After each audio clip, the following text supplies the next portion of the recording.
In 1521, the richest nobleman in England had his head hacked off on Tower Hill. 3 strokes. The executioner botched the first 2. The crowd heard the blade hit bone, heard the wet crunch of steel not quite making it through, heard a sound that was half scream and half gurgle before the 3rd stroke finally finished the job. His daughter was watching from somewhere in London. 24 years old, already married, already a mother, already trapped in a nightmare she didn't yet understand. Her name was Elizabeth Stafford, and what happened next should have destroyed her completely. Within a decade, her husband would drag her by the hair through the galleries of their own home, would split her head open with his fists while servants pretended not to hear, would throw her down staircases and lock her in rooms without food until she was too weak to stand, would take her own servant as his mistress and parade the woman through court wearing Elizabeth's jewels, sleeping in Elizabeth's bed, receiving the respect that should have been Elizabeth's. He would strip her of her children, her income, her dignity, her home, everything. And then something happened that shouldn't have been possible. She fought back. Not with weapons, not with poison, not with the kind of dramatic revenge that makes for satisfying stories. She fought back with paper, with ink, with letters so detailed, so damning, so relentless that they survive to this day, 500 years later, as evidence of exactly what he did to her. She wrote to Thomas Cromwell, Henry VIII's most dangerous fixer. She wrote to anyone who might listen. She documented every beating, every humiliation, every penny stolen. Year after year, decade after decade. For 30 years. Most women in Tudor England suffered in silence. The law said a husband could beat his wife with anything smaller than his thumb and face no consequences. The church said marriage was forever, no matter what. Society said women should submit, should endure, should disappear into their husband's identity and never complain. Elizabeth Stafford looked at all of that and said no. Tonight, we're telling her story. The whole story. The blood and the bruises and the absolute refusal to be erased. So settle in somewhere comfortable, dim the lights if you can. Maybe turn on a fan for that soft background hum. If you enjoy these deep dives into history's forgotten corners, take a moment to subscribe and drop a comment telling me where you're listening from tonight. I love seeing who joins us from across the world, all drawn to the same darkness. This one's going to take a while, and by the time we're done, you'll understand why Elizabeth Stafford should be remembered alongside the famous names of Tudor England. Why her survival was its own kind of war, and why, 500 years later, her voice still echoes louder than the men who tried to silence her. Let's begin where it all started, with an axe, and a crowd, and a daughter learning the most important lesson of her life. May 17th, 1521, Tower Hill, London. The crowd started gathering before dawn. Thousands of people pressing against each other in the grey morning light, jostling for position, climbing on barrels and carts and each other's shoulders just to get a better view. Street vendors worked the edges of the crowd, selling meat pies that smelled of rancid fat and ale that had probably been watered down 3 times.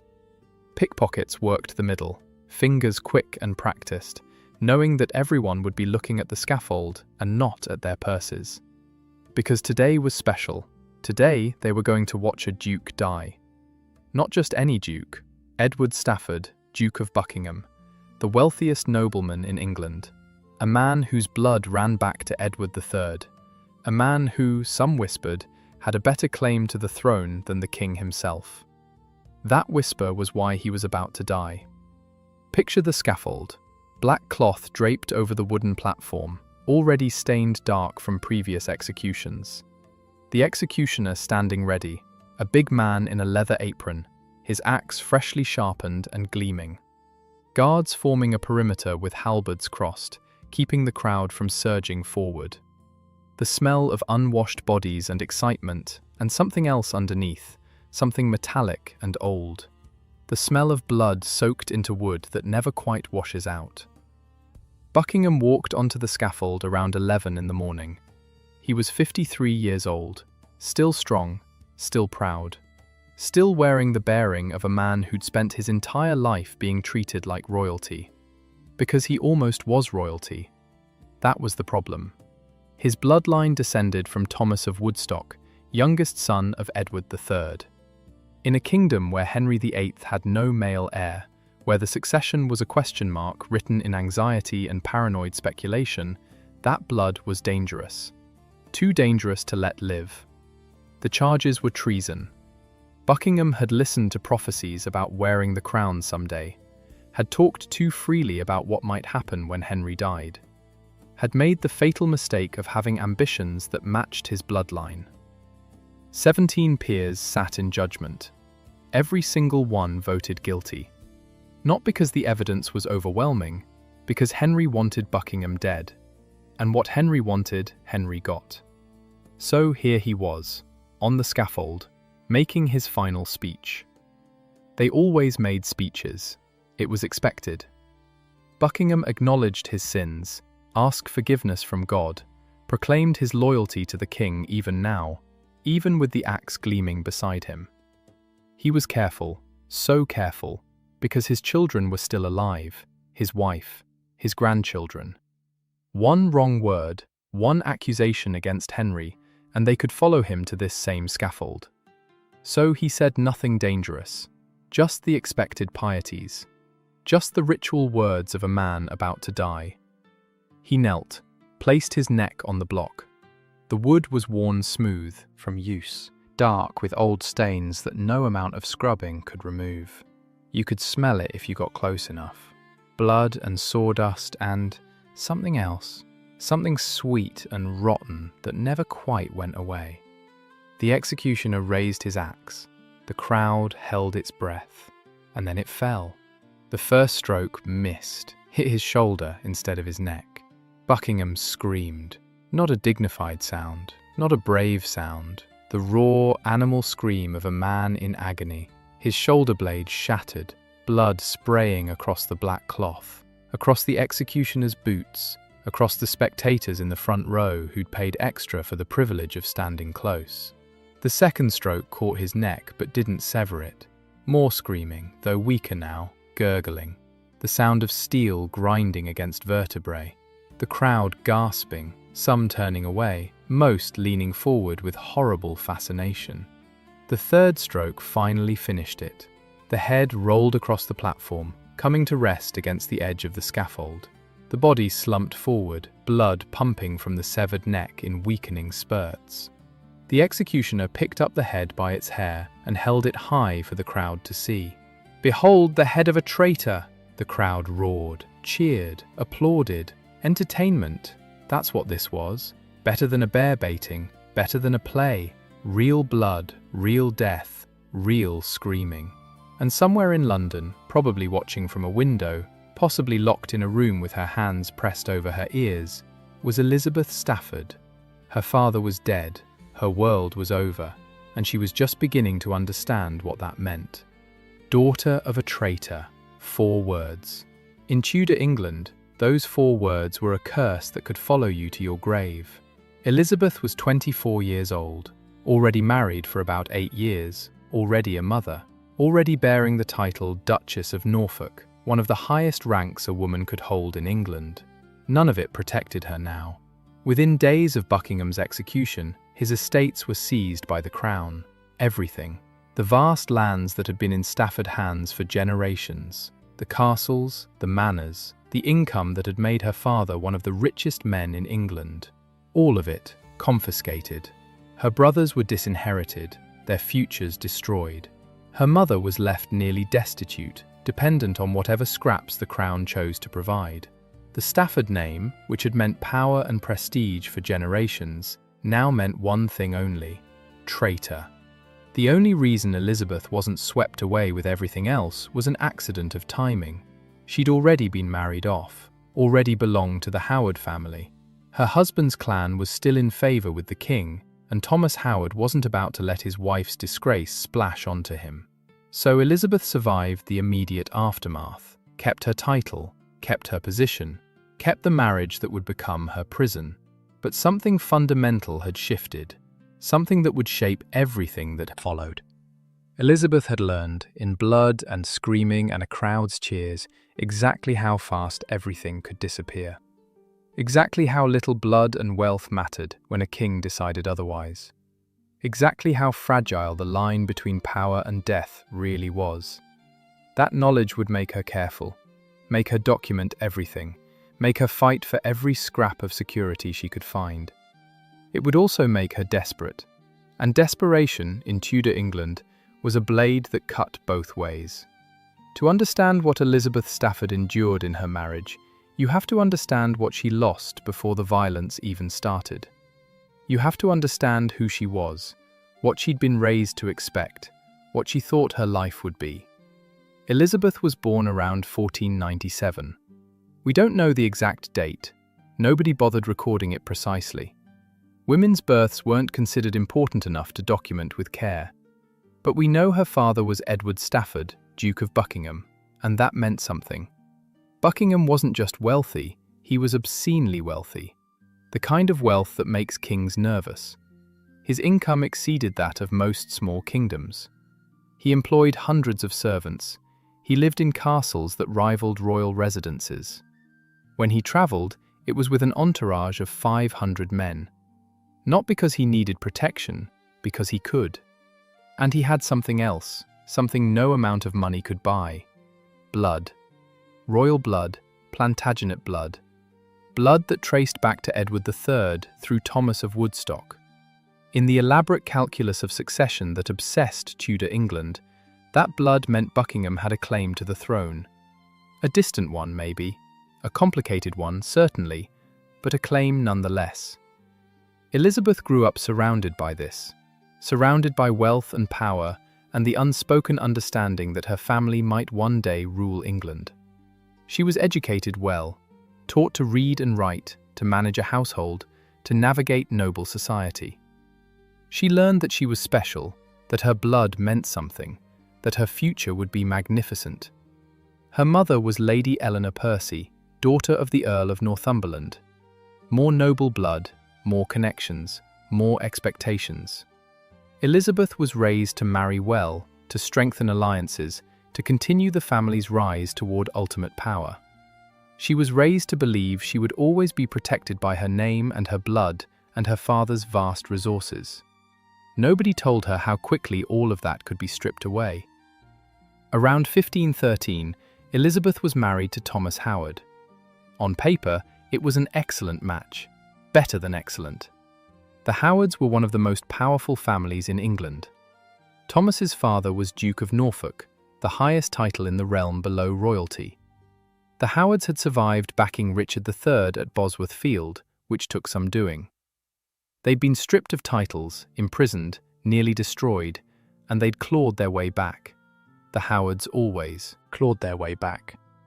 Thomas himself was in his late 20s or early 30s when he married Elizabeth, already ambitious, already calculating, already the kind of man who understood power as other men understood breathing. He would eventually become one of the most influential figures in Henry VIII's court. He would preside over the trials of Anne Boleyn and Catherine Howard, his own nieces, and vote guilty both times. He would send family members to the scaffold without flinching if it served his interests. He would survive when almost everyone around him fell. And he would make Elizabeth Stafford's life a waking nightmare. But that came later. In 1513, Elizabeth was maybe 16 years old. A teenager married off for political advantage to a man more than a decade her senior. She didn't expect love. Noble marriages weren't about love. They were business transactions, mergers of assets and bloodlines. What she expected was respect, toleration at minimum, the basic courtesy owed to a wife who had brought wealth and connections to the union. What she got was something else entirely. The first time Thomas Howard hit his wife, we don't know. Elizabeth's letters don't say. By the time she started documenting the abuse, it had clearly been going on for years, maybe decades. Long enough to become routine. Long enough that she'd stopped being surprised by it. What we know comes from the letters. Those extraordinary, furious, heartbreaking documents she wrote to Thomas Cromwell and others over the years. Letters that were never meant to become historical records. letters that were meant to save her life. Let me tell you what she described. Being dragged by the hair through the galleries of their home. Picture this, a duchess, one of the highest-ranking women in England, being hauled across stone floors while servants watched, while her children possibly heard, while everyone in the household pretended not to see. The galleries of a Tudor great house were long, sometimes hundreds of feet. Stone floors that scraped skin raw, hair wrapped around a man's fist, pulling, tearing at the scalp with every step. The burn of follicles ripping loose. The helpless scrambling of feet trying to find purchase on cold stone. The echoing sound of screaming bouncing off high ceilings.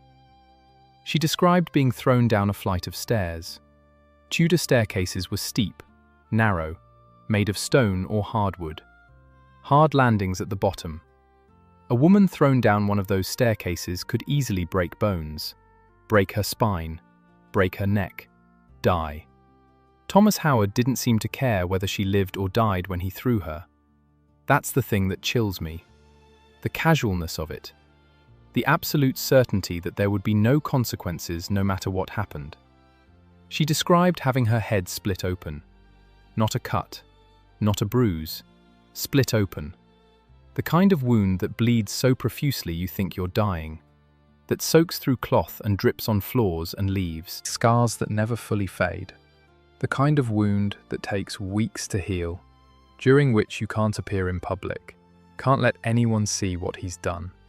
She described being locked in rooms without food, days at a time, until she was so weak she could barely stand, until the hunger became a constant grinding pain in her stomach, until she would have agreed to anything, signed anything, said anything, just to be allowed to eat. That's not discipline. That's not the reasonable correction that Tudor law allowed husbands to inflict on disobedient wives. That's torture. Systematic, deliberate torture designed to break her completely. And she described being denied her children, being separated from them, knowing they were somewhere in the same house, maybe the same building, but not being allowed to see them, not being allowed to hold them, hearing them cry, possibly, and not being able to go to them. Thomas Howard used her own children as weapons against her, threatened to take them away permanently if she didn't submit, made it clear that any resistance would cost her the only things she had left to love. Through all of this, she kept writing, kept documenting, kept creating a record. That's what amazes me. Through beatings that split her head open, through starvation, through the systematic destruction of everything she cared about, she kept writing. Because she understood something crucial. She understood that her words might outlast her. That paper and ink could survive when bodies couldn't. That if she documented everything, if she left a record, then even if Thomas Howard killed her, someone would know. Someone would have to reckon with what he'd done. Now let's talk about Bess Holland, because she's where the story turns from awful to almost unbearably cruel. Bess Holland was a servant, not a noblewoman, not a wealthy widow, not anyone of appropriate status for a duke's mistress. She was a laundress. Some accounts say she worked specifically for Elizabeth, that Thomas Howard literally took his wife's own employee, a woman who washed Elizabeth's clothes and bedsheets and made her his concubine. Imagine that for a moment. Really sit with it. Imagine waking up every morning knowing that the woman who washed your undergarments, who handled your most intimate linens, was now sleeping with your husband, was now receiving his affection and attention while you received his fists, was now, in every way that mattered, the true mistress of the household. Imagine seeing her every day, in the corridors, in the great hall, at meals. Imagine the whispers among the other servants, the knowing looks, the barely concealed smirks from people who used to bow to you. Imagine watching her wear your jewels, sit in your place, receive the deference that should have been yours, because Thomas Howard didn't even try to be discreet. That's what makes this so vicious. He didn't keep Bess Holland hidden away in some distant manor, visiting her quietly, maintaining appearances. He flaunted her. He brought her to court, dressed her in silk and velvet, gave her Elizabeth's own jewelry to wear, treated her with a tenderness and affection he'd never shown his wife, making absolutely certain that everyone could see the contrast. He was saying something with this, sending a message, not just to Elizabeth, but to the entire world. This common woman, this laundress, this servant's daughter, is worth more to me than a duke's daughter. This nobody matters to me more than your bloodline, your children, your years of marriage, everything you are. That was the knife, and he twisted it every single day. But it got worse, because Thomas Howard got Bess Holland pregnant. Not once, multiple times, according to some sources. While his legitimate wife was being beaten and starved and humiliated, his laundress lover was bearing his children. Bastards who couldn't inherit, children who would never have the status of Elizabeth's own sons and daughters. But children nonetheless, living proof that Thomas Howard was capable of tenderness with someone, just not with her.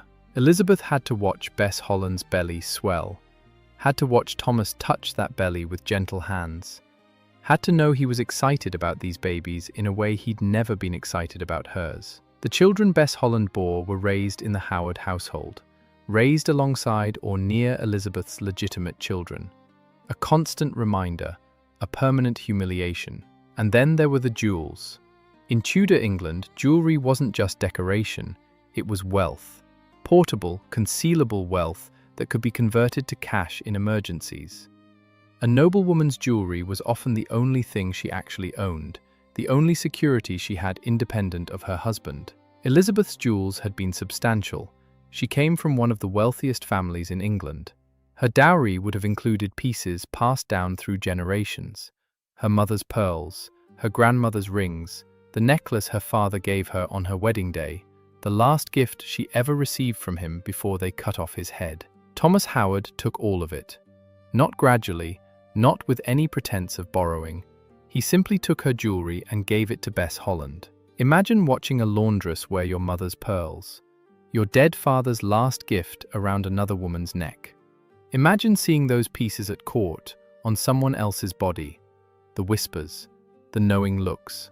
Everyone could see what had happened. Everyone knew whose jewels those were. Everyone knew what it meant. And there was nothing Elizabeth could do. The jewels were legally his now. Under coverture, everything she owned was legally his. She couldn't even claim theft because a husband couldn't steal from his wife. The concept didn't exist. Elizabeth never recovered those jewels, never wore them again. But she remembered them, listed them in her letters, made sure the record showed exactly what had been taken from her and who had taken it. Even her family heirlooms became weapons of documentation. Why did he hate her so much? I keep coming back to that question. The letters don't tell us. Elizabeth documented what Thomas did, not why he did it. Maybe she didn't know herself. Maybe she'd stopped asking years ago. But we can piece together some possibilities. Thomas Howard wanted sons. Every Tudor nobleman wanted sons. Sons to carry on the family name. Sons to inherit.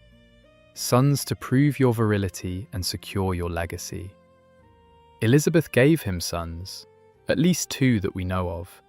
Henry Howard, who became Earl of Surrey, a brilliant poet who would eventually die on the scaffold, just like his grandfather. Thomas Howard the Younger, who would continue the family line. But maybe something went wrong. Maybe there were pregnancies that failed, children who died. Something that Thomas blamed her for, rightly or wrongly. The records are silent on this, but medieval infant mortality was brutal. Most couples buried at least some of their children, and men often blamed their wives for reproductive failures, even though the biology was beyond anyone's control. Or maybe it was simpler. Maybe Thomas Howard was just cruel. Some men are. Some men discover that they can hurt people with impunity, that power means no one will stop them, and that discovery awakens something dark. Some men enjoy inflicting pain, enjoy watching someone weaker suffer, Enjoy the absolute control that comes from making another person afraid. Thomas Howard had complete legal authority over his wife. He could beat her, starve her, imprison her, take her children, take her money, take everything she had, and no one would interfere. No one would punish him. The law was explicitly on his side. That kind of power corrupts. We know this. We've seen it throughout history. Give a man absolute control over another person's life, and many men will abuse it. Not all, but many. Thomas Howard was one of the many. Here's something I need you to understand about Tudor marriage. Not because it's interesting background, because it explains why Elizabeth couldn't simply leave, why she was trapped in a way that might be hard to imagine today. When Elizabeth Stafford married Thomas Howard, she stopped existing as a legal person. I mean that literally. Under the doctrine of coverture, a married woman had no separate legal identity from her husband. She was covered by him, absorbed into him. Her legal existence was suspended for the duration of the marriage. Everything she owned became his property. Her inheritance from her father, her jewelry, her clothes, her body, her children. All of it transferred to Thomas Howard the moment they said their vows. She couldn't own anything in her own name, couldn't sign contracts, couldn't sue or be sued, couldn't make decisions about her own children, couldn't do anything that required legal personhood. She was, in the eyes of the law, not quite a person anymore, more like an extension of her husband, appendage. Divorce was essentially impossible. The church said marriage was a sacrament, eternal and unbreakable. You could get an annulment if you could prove the marriage was never valid, but that required money, connections, and the willingness to essentially admit your children were bastards. Henry VIII had to break with Rome and start his own church just to divorce Catherine of Aragon, and he was a king. For Elizabeth Stafford, divorce wasn't even a fantasy. It simply didn't exist as an option. So when Thomas started beating her, she had no legal recourse. When he took a mistress, she had no grounds for complaint. When he locked her up and starved her, there was no court she could appeal to, no authority she could invoke.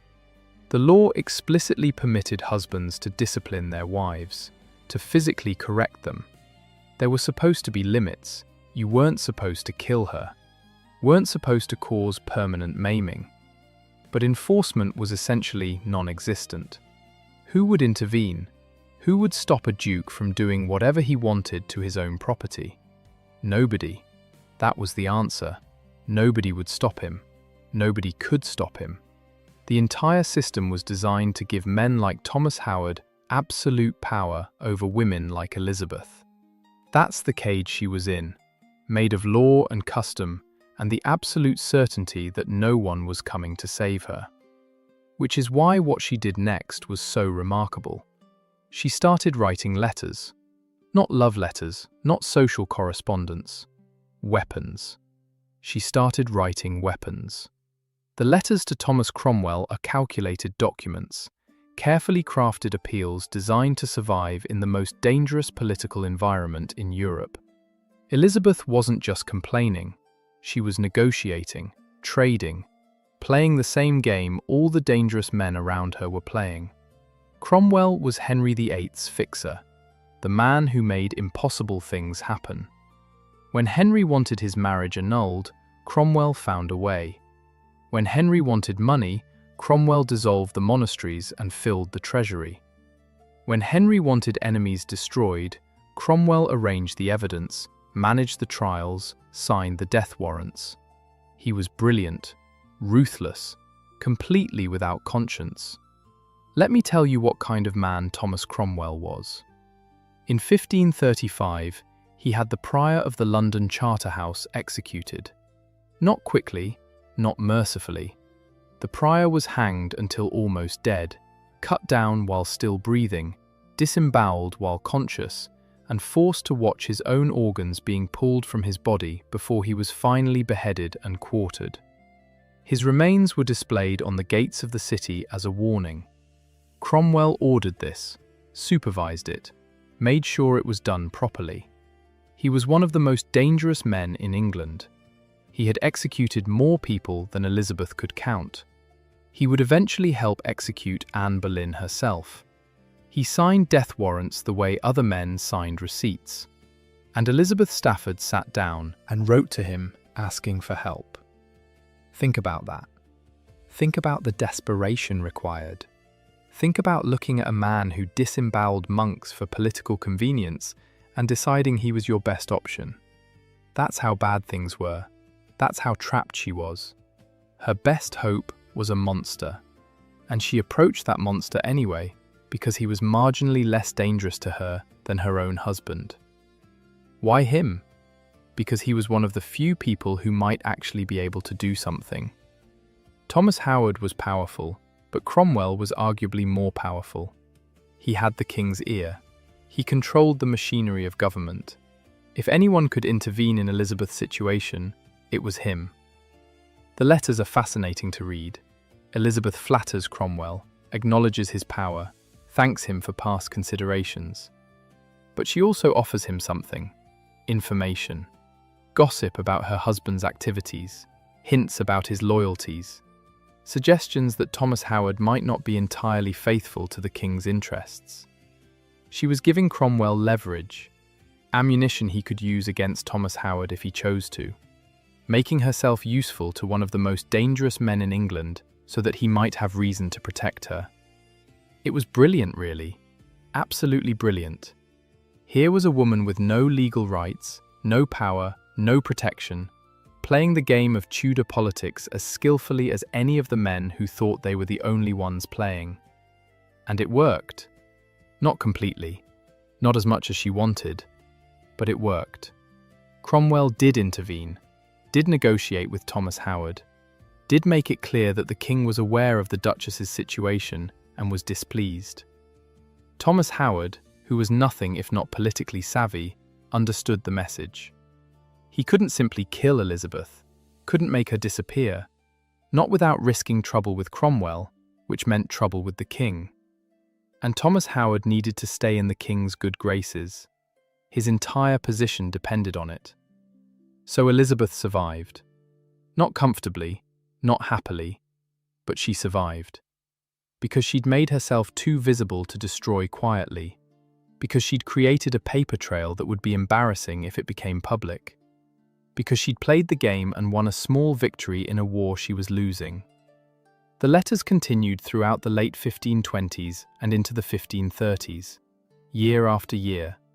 Elizabeth documenting everything, demanding her rights, refusing to be silent. And Thomas Howard's cruelty continued too. The beatings didn't stop just because Cromwell knew about them.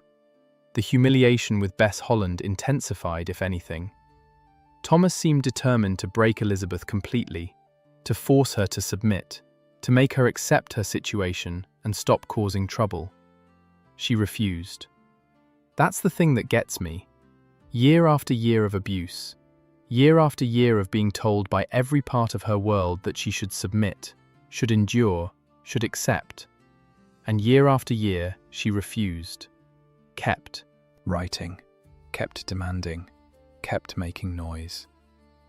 Around 1534, Thomas Howard finally lost patience. He couldn't kill Elizabeth, couldn't make her shut up, couldn't break her no matter how hard he tried. So he threw her out, just expelled her from their home, from the estates that should have been hers, from the life she'd built over 20 years of marriage. Told her to leave and never come back. He gave her a pittance, a small allowance, barely enough to survive on. Sent her to live in a modest house somewhere far from court, essentially exiled her. And then Bess Holland moved into the Duchess's chambers, slept in the Duchess's bed, wore the Duchess's jewels, received the Duchess's servants' bows and curtsies. Thomas Howard had replaced his wife with a servant, publicly, officially, without a shred of shame. Elizabeth was 37 years old, alone, impoverished, separated from her children, beaten for years, and now discarded like garbage. This was supposed to be the end of her story, the part where she faded into obscurity, grateful just to be alive, too broken to fight anymore. That's not what happened. The letters from this period are different, angrier, more desperate, more detailed. Elizabeth had nothing left to lose, and it shows. She poured everything into those letters. Every wrong, every injury, every penny Thomas owed her. She named names, gave dates, described wounds in graphic detail.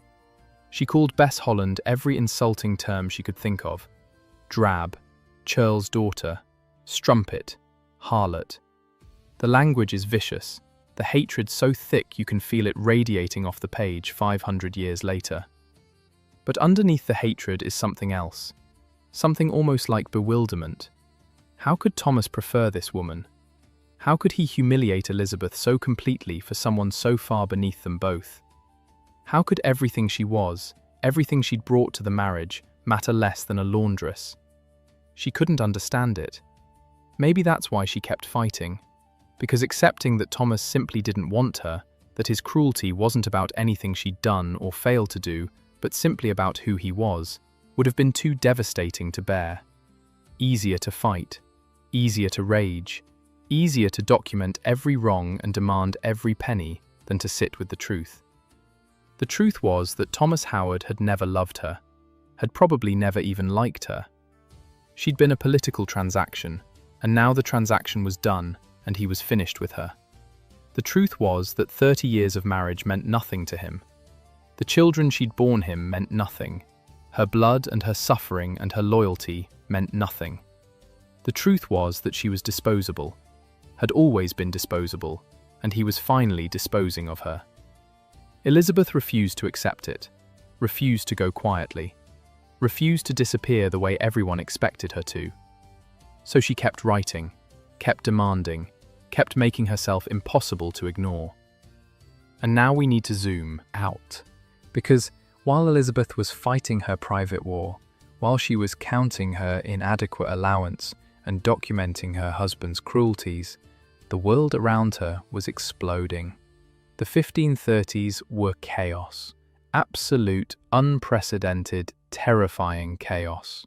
Henry VIII wanted to divorce Catherine of Aragon, wanted to marry Anne Boleyn, wanted a male heir so badly he was willing to tear his kingdom apart to get one.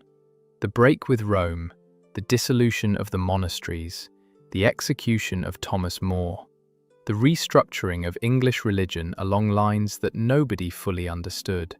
Everything that had seemed permanent and stable for 1,000 years was being demolished and rebuilt according to Henry's whims. And Anne Boleyn? The woman at the centre of all this chaos? She was Thomas Howard's niece. Let that sink in. Elizabeth's husband, the man who was beating her and starving her and throwing her away for a servant, was the uncle of the new Queen of England. The Howard family was rising to heights of power they'd never achieved before, and they were rising on the back of Thomas's niece. Anne Boleyn became queen in 1533.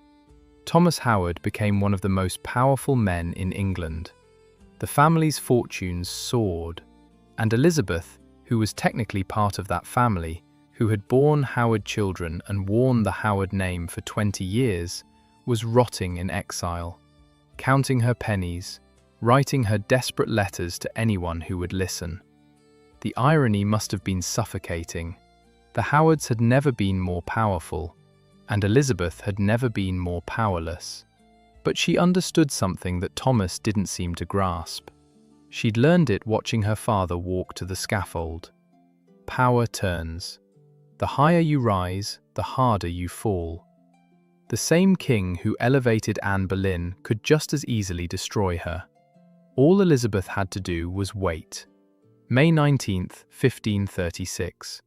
The Tower of London. Anne Boleyn walked to the scaffold. She was 35 years old, though some accounts say younger. Queen of England for just 3 years. Mother to a daughter who would one day become Elizabeth I, though no one knew that yet. Now she was walking to her death. The charges were adultery, incest, treason. The accusations said she'd slept with 5 men, including her own brother, that she'd plotted to kill the king, that she'd used witchcraft to ensnare him in the first place. Almost certainly none of it was true. The charges were fabricated by Cromwell and others who wanted her gone. Anne's real crime was failing to produce a male heir. Her real crime was that Henry had grown tired of her. Her real crime was that another woman, Jane Seymour, had caught the king's wandering eye. The same pattern that would repeat itself over and over in Henry's reign. Fall in love, marry, demand a son. When the son doesn't come, find someone new. Dispose of the old wife however necessary. Anne's disposal was particularly brutal. They brought a swordsman over from France for the execution. An expert. They said he could do it in one stroke, clean, quick. Merciful, they called it, as if there was anything merciful about cutting off a woman's head for crimes she didn't commit. The crowd gathered early. These executions were always popular entertainment. Anne wore grey, her hair pinned up to expose her neck. She made a speech, careful not to accuse the king of anything, careful to protect her daughter's future. Then she knelt on the scaffold, and the sword came down, and her head rolled across the boards, and the crowd gasped, and somewhere in London the next queen was already being fitted for her wedding dress. And presiding over the trial? Signing the death warrant? Helping orchestrate the entire downfall of his own flesh and blood? Thomas Howard. Elizabeth's husband sat in judgment on Anne Boleyn. He was Lord High Steward for the trial, the highest judicial authority in the land for this case. He looked his niece in the eye and voted guilty, sent her to her death, then went home to his mistress and his comfortable life, while his wife counted pennies in exile. Let me tell you what that trial was like, because the details matter. Anne Boleyn was tried in the Great Hall of the Tower of London. 2,000 people packed into the space to watch. Nobility and commoners alike, all craning their necks to see the Queen brought low. She stood in the centre of the room. No chair, no water, no support. Just a small woman in a grey gown facing the assembled power of England, knowing she was going to die, knowing there was nothing she could say that would save her. The charges were read out. Adultery with 5 men, including her own brother George. Plotting the king's death. Using witchcraft to seduce him in the first place. Anne denied everything. Spoke clearly, intelligently, persuasively. By all accounts, she argued her case brilliantly. Made the accusations look absurd, which they were. Nobody believed she'd actually committed adultery with 5 men, including her brother. Nobody believed she'd plotted to kill the king. The charges were obviously fabricated. It didn't matter. Thomas Howard stood at the head of the panel of judges, 26 peers of the realm, all there to do the king's bidding. When the time came to vote, they went around the room one by one. Guilty. Guilty. Guilty. 26 times. Not a single dissent. Not a single man willing to say that maybe the evidence was thin, maybe the accusations were suspicious, maybe they should think about this more carefully. Thomas Howard pronounced the sentence. His own niece. The daughter of his sister Elizabeth. A woman he'd known since she was a child. A woman who'd risen to become Queen of England through Howard ambition and Howard scheming. Death. By burning or beheading at the king's pleasure. Anne reportedly remained composed, curtsied to the court, was led away to await execution, and Thomas Howard went home, back to his comfortable life, back to Bess Holland and his stolen estates and his routine brutality. His niece would die in 3 days, and he would be fine. He would survive. He always survived. What did Elizabeth think when she heard the details? We don't know. She didn't write about it, or if she did, those letters are lost. But she must have thought something. This was her husband's niece, her children's cousin, a woman she'd probably known since Anne was a child, playing in the gardens of some great house, unaware that she would one day be queen and then be nothing. And Thomas had helped kill her. Not out of conviction that she was guilty, nobody believed she was actually guilty. Not out of justice or righteousness or moral certainty, but because it served his purposes, because the king wanted it, because Thomas Howard's survival instinct was stronger than blood, stronger than family, stronger than anything resembling human feeling. The message was clear, crystal clear, unmistakable. Thomas Howard would destroy anyone to protect himself, anyone, even his own blood, even a queen, even someone he'd helped raise to power in the first place. And if he would do that to Anne Boleyn, to a crowned and anointed queen, what would he hesitate to do to his inconvenient wife? Elizabeth understood now, if she hadn't before, exactly what kind of man she'd married. A man without limits. A man who would sacrifice anything and anyone on the altar of his own ambition. A man for whom family meant nothing except as tools to be used and discarded. And she was just his wife, just property, just an obstacle to be managed until she could be disposed of entirely. 6 years later, it happened again. Catherine Howard became queen in 1540. Another Howard niece. Another young woman offered up to the king's appetites. She was 17 years old, maybe 16. The records are unclear, as they so often are for women. She was pretty, everyone agreed on that. Vivacious, lively, the kind of girl who lit up a room with her energy and her laughter. She was also completely unprepared for what she was walking into. Henry VIII was 49 when he married Catherine. He'd been handsome once, in his youth. Athletic. The Golden Prince of Europe, admired for his strength and his charm and his vigor. That man was long gone. By 1540, Henry was a wreck. Massively obese, probably over 300 pounds, though exact weights are hard to determine. He couldn't walk without assistance. Couldn't mount a horse anymore, the activity that had once defined his kingly image. Couldn't do much of anything except sit in specially reinforced chairs and eat and complain about his leg. Ah, his leg. Let me tell you about the leg. Years earlier, Henry had injured himself jousting. The wound never healed properly. Instead, it became ulcerated. A suppurating, open wound that leaked pus and blood and worse. The flesh around it was necrotic, dead and rotting while still attached to his living body.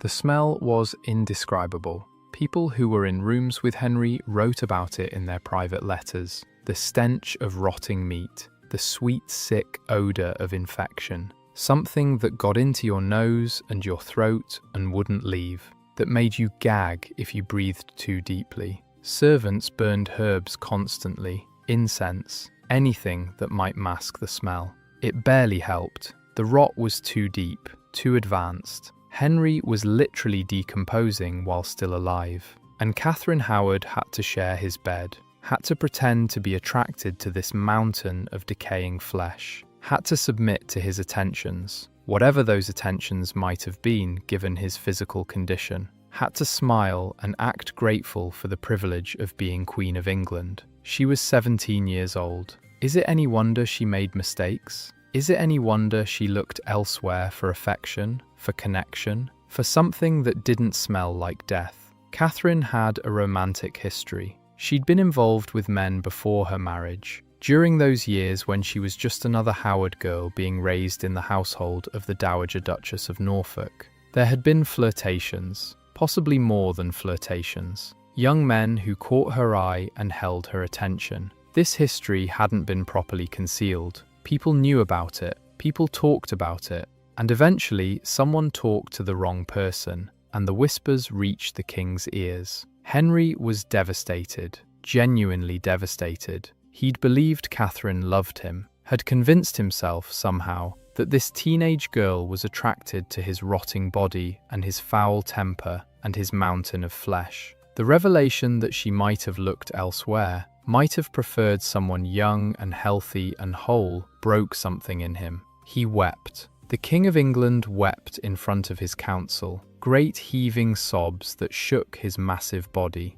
called for a sword so he could kill her himself, had to be restrained, calmed, talked down from immediate violence. And then the machinery of destruction cranked into motion once more. In 1542, Catherine Howard was accused of adultery. Same charges that had destroyed Anne Boleyn. Same legal framework. Same inevitable outcome. The trial was a formality. Catherine was condemned before she ever spoke. The evidence was circumstantial at best, but evidence didn't matter. The king wanted her dead. The king would have her dead. That was all that mattered. And once again, Thomas Howard presided. Once again, he voted guilty. Once again, he sent his own niece to the scaffold. Catherine was beheaded on February 13, 1542. She was 19 years old, maybe 18. Just a girl, really. A girl who'd been raised to please men and then destroyed when she pleased one too well and another not well enough. They say she asked for the block to be brought to her rooms the night before the execution,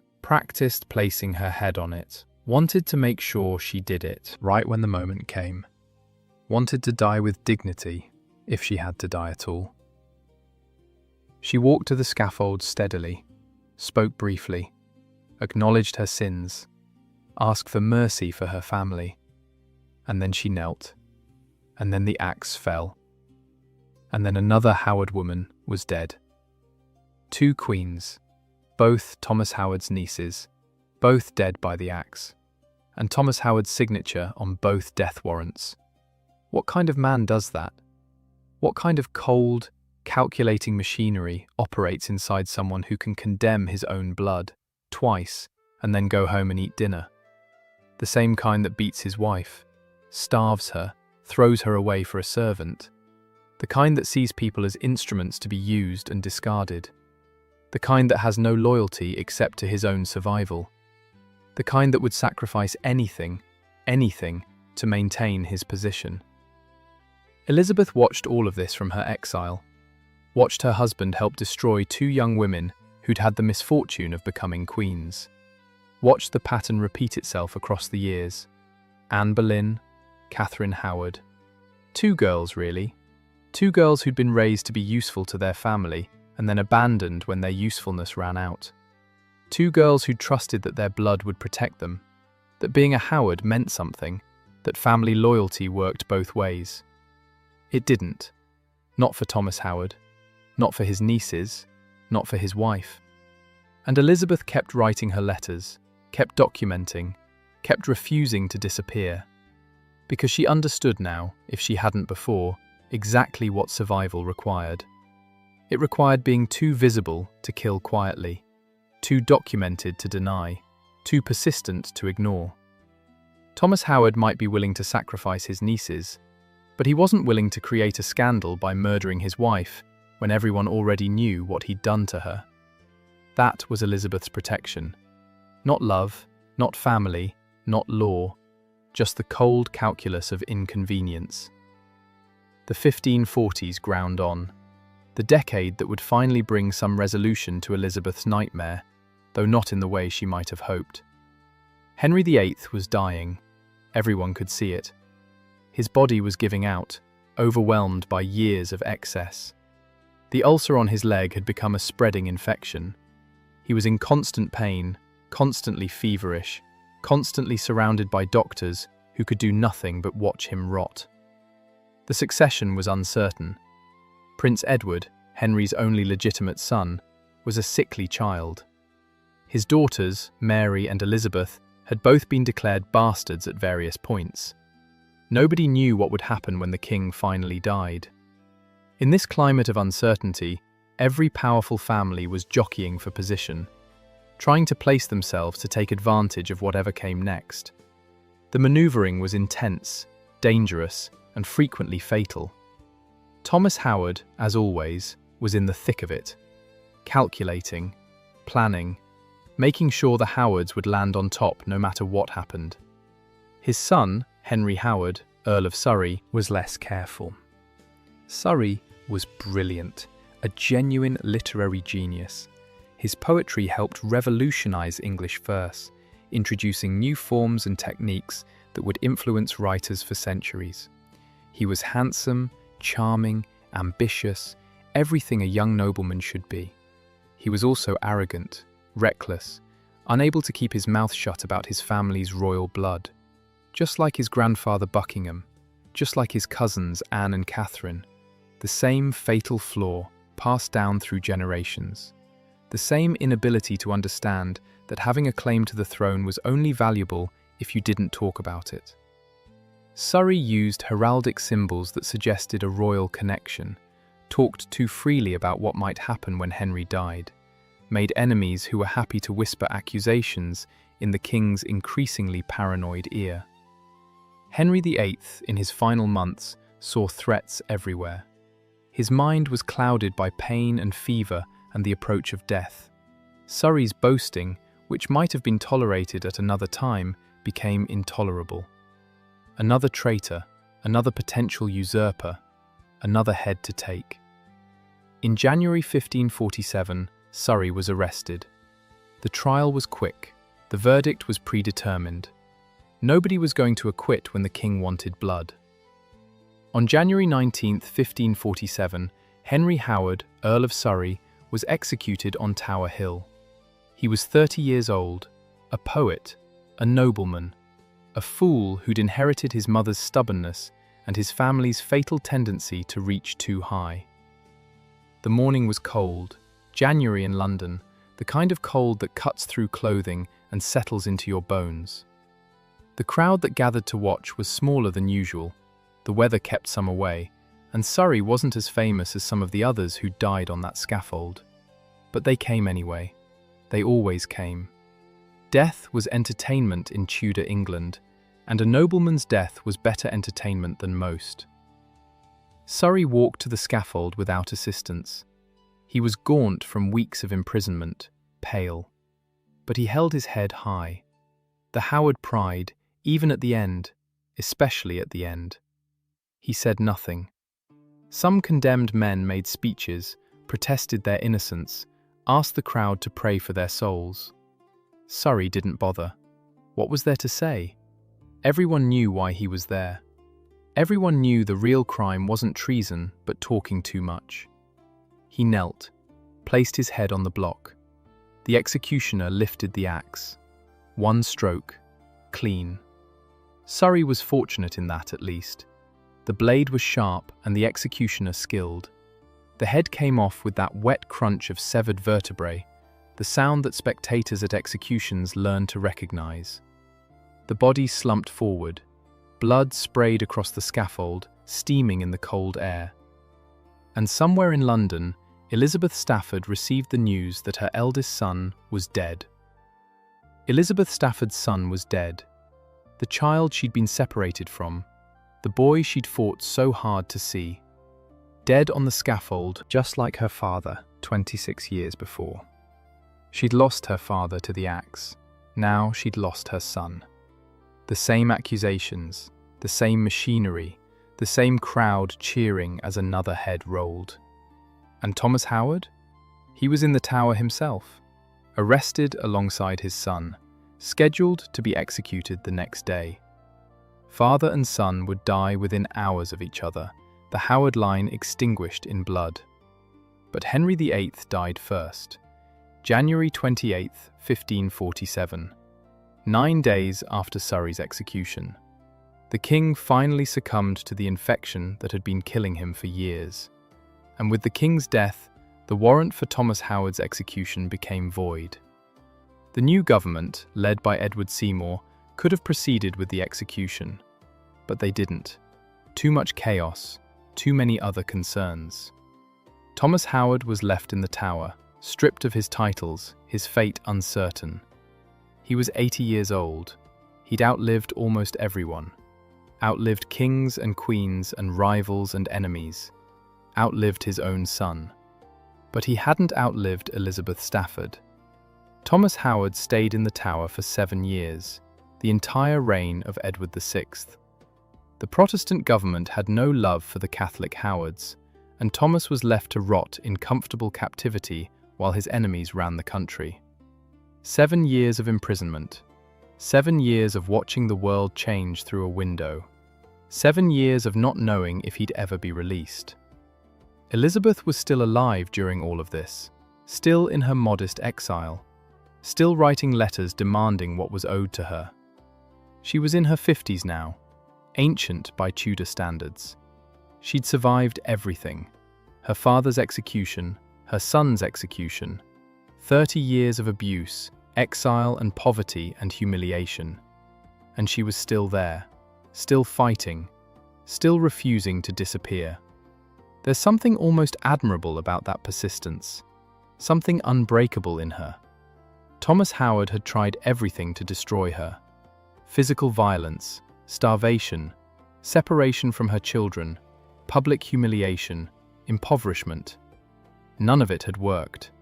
She was still writing her letters, still making her demands, still forcing him to deal with her existence even from inside the tower. In 1553, the wheel turned again. Edward VI died at 15. Tuberculosis, probably. Another Tudor who didn't live long enough to secure the succession. There was a brief, disastrous attempt to put Lady Jane Grey on the throne. It lasted 9 days before collapsing. Then Mary Tudor marched into London at the head of an army and claimed what was rightfully hers. Catholic Mary, Bloody Mary, as the Protestants would call her. The daughter of Catherine of Aragon, finally getting her revenge on everyone who'd wronged her mother. Mary owed the Howards. They'd supported her claim. They'd been loyal to her mother when everyone else was scrambling to please Anne Boleyn. They'd suffered under the Protestant regime. Thomas Howard walked out of the tower. 80 years old, his titles restored, his lands returned. After 7 years of imprisonment, he was Duke of Norfolk again. But he was not the same man who'd gone in. 7 years in the tower, even in comfortable captivity, had aged him. He was frail now, his hair completely white, his hands shaking, his eyes dimmed by cataracts that the primitive medicine of the era couldn't treat. The world had changed while he was locked away. Edward VI had ruled and died. The Protestant reforms had swept through England, destroying monasteries, burning Catholic dissenters, reshaping the entire religious landscape. A new generation of nobles had risen to power, men who didn't remember Thomas Howard in his prime, who saw only a decrepit old man clinging to his titles. And the Howards had suffered. His son was dead, his grandson was still a child. The family that had been the most powerful in England was diminished, scattered, dependent on the goodwill of a new queen who might or might not remember her debts. Thomas tried to rebuild, tried to reassert his position, but his body wouldn't cooperate. He was too old, too weak, too damaged by those years in the tower. He could barely walk without assistance, could barely see well enough to read documents, could barely remember sometimes what he'd been arguing about. And Elizabeth Stafford was still there, still alive, still making demands. Imagine Thomas Howard's face when he emerged from captivity and discovered his wife had outlived him, had outlived his imprisonment, was still writing letters, still causing trouble, still refusing to die and let him be free of her. He was 80 years old and she was still there, still fighting, still winning in the only way available to her. That must have been satisfying. That must have been worth all those years of suffering. Just to see his face when he realized he couldn't escape her, couldn't outlast her, couldn't win.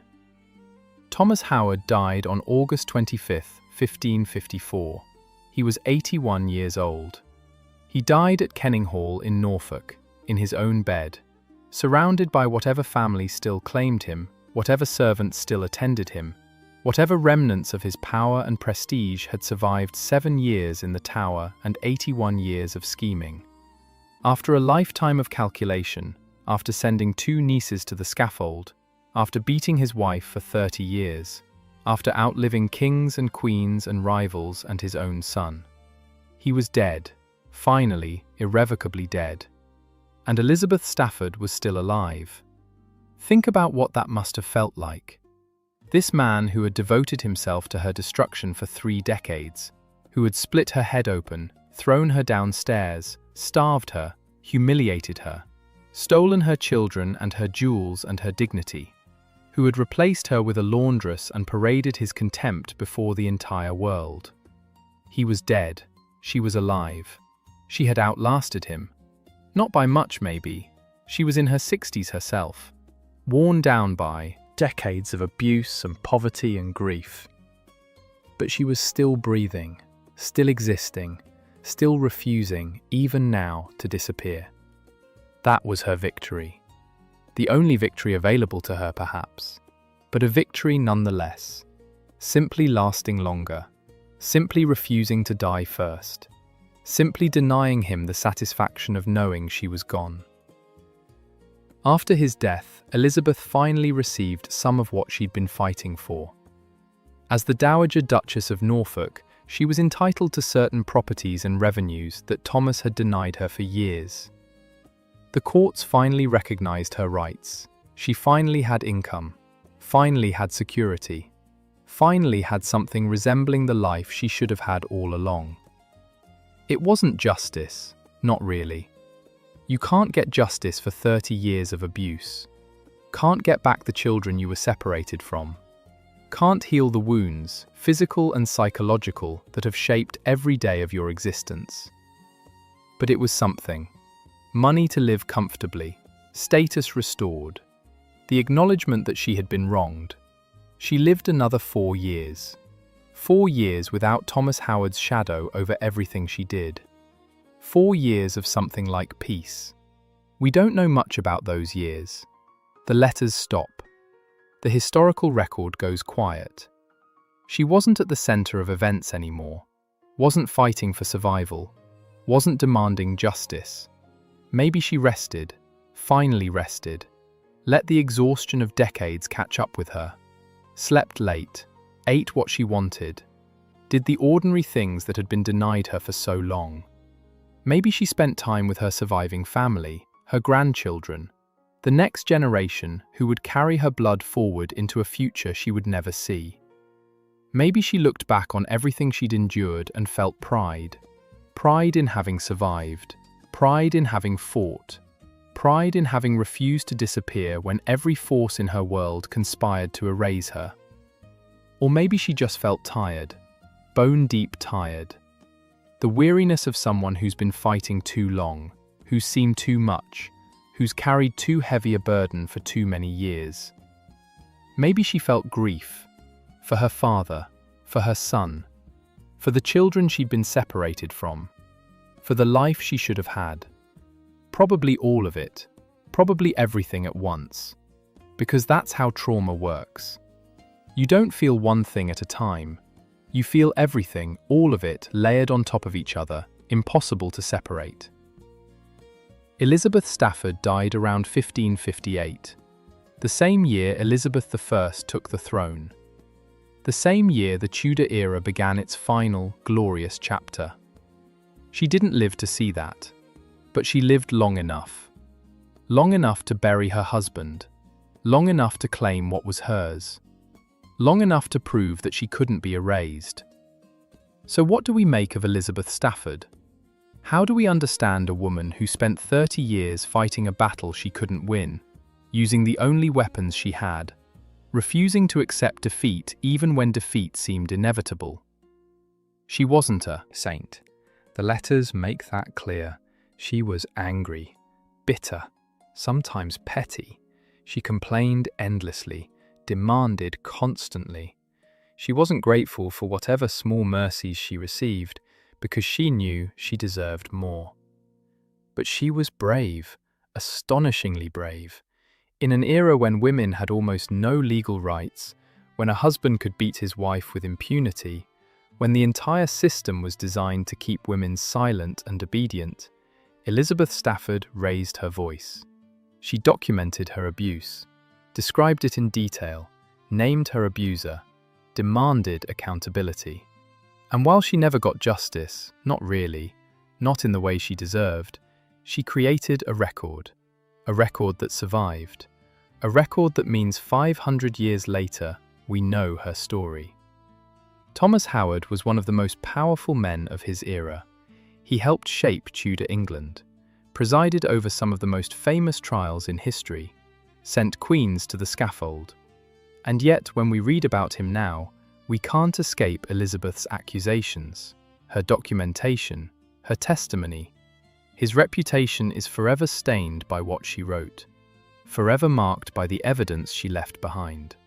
She couldn't defeat him in life. The system wouldn't allow it. But in death, in history, in the long judgment of time, she won. Her narrative prevailed. Her version of events is the one we remember.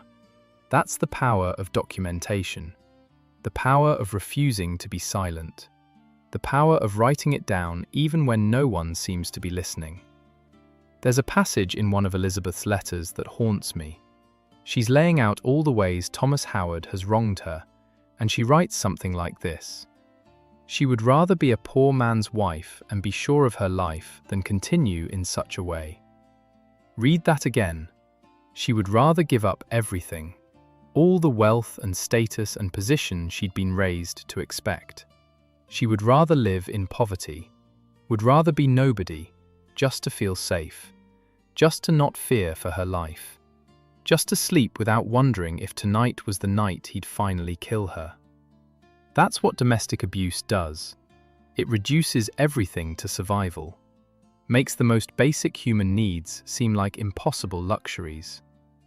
Elizabeth Stafford was a duchess, one of the highest titles in England, connected to royalty. She should have had everything, and she would have traded it all in an instant just to feel safe. But here's what else Elizabeth Stafford taught me. She fought back.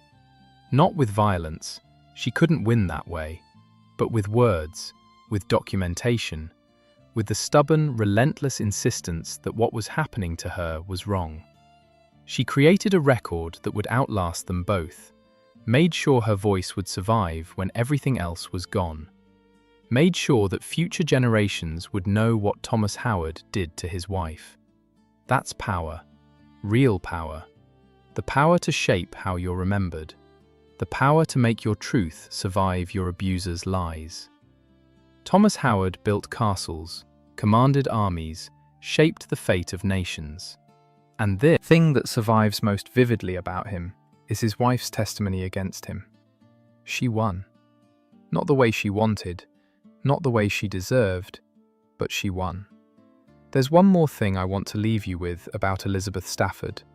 In all her letters, in all her complaints, in all her documentation of abuse and humiliation, she never once asked for pity, never positioned herself as a helpless victim, never begged for mercy on the grounds of her weakness.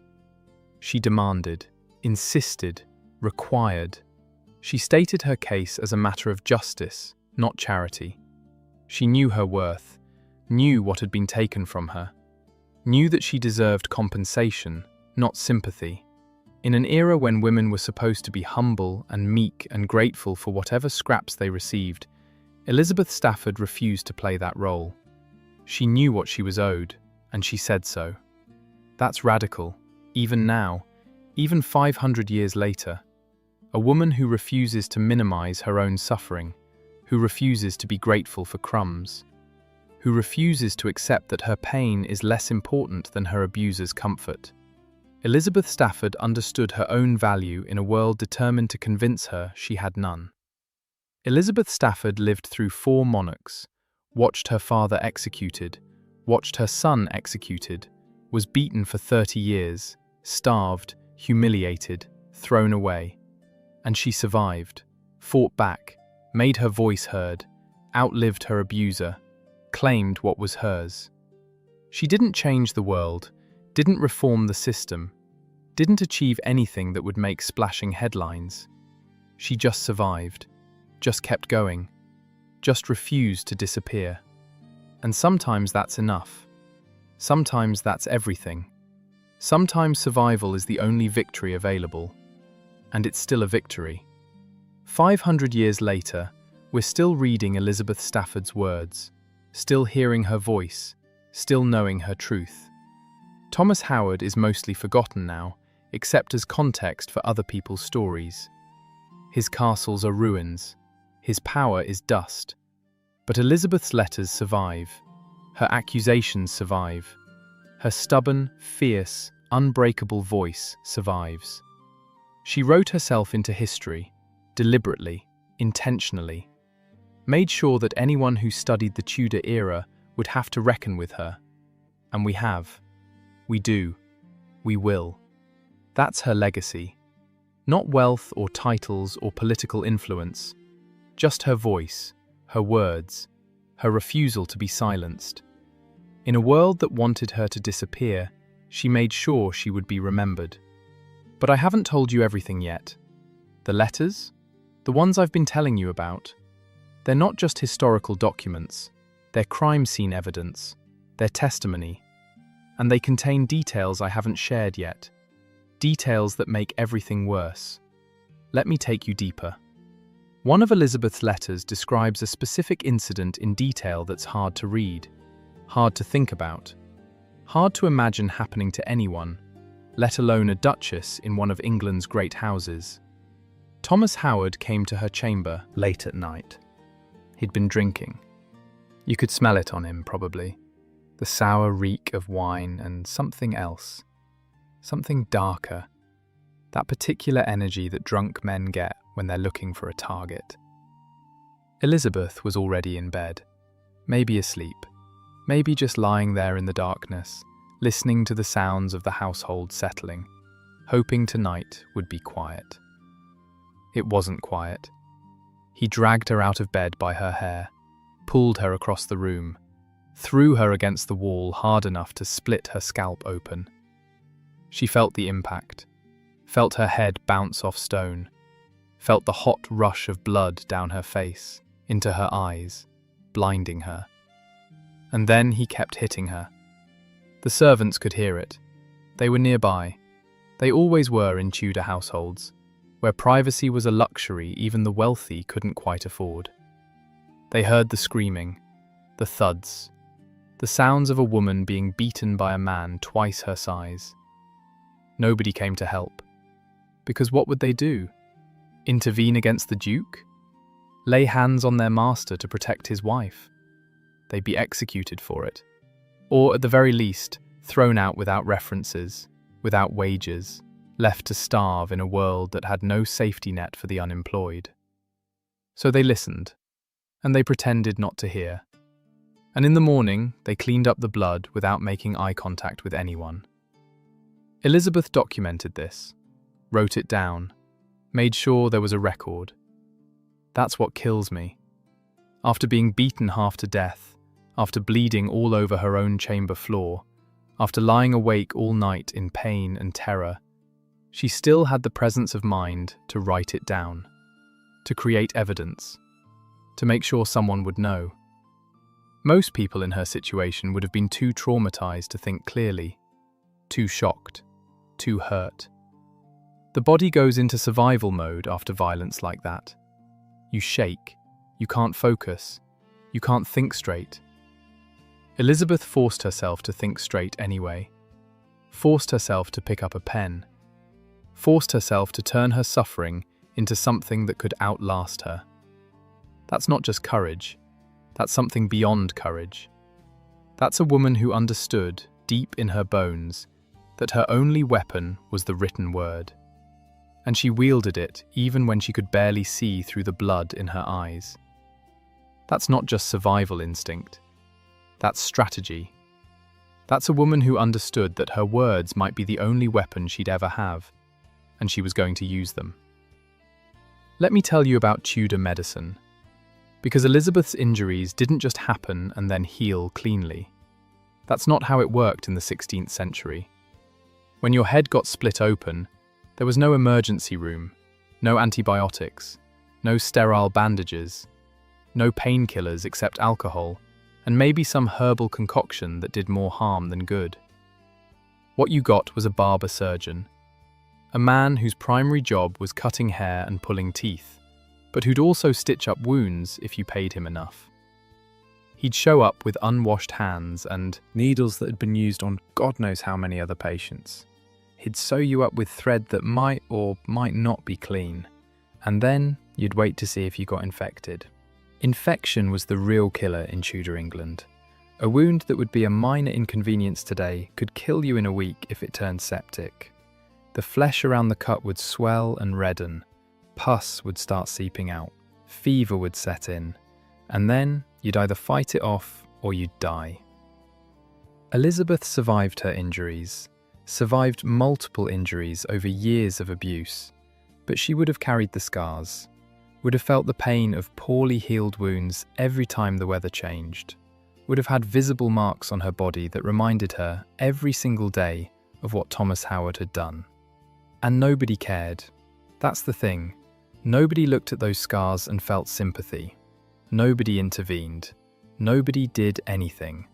Because she was just a wife, just property, just a woman whose suffering didn't matter as long as she kept quiet about it. She didn't keep quiet.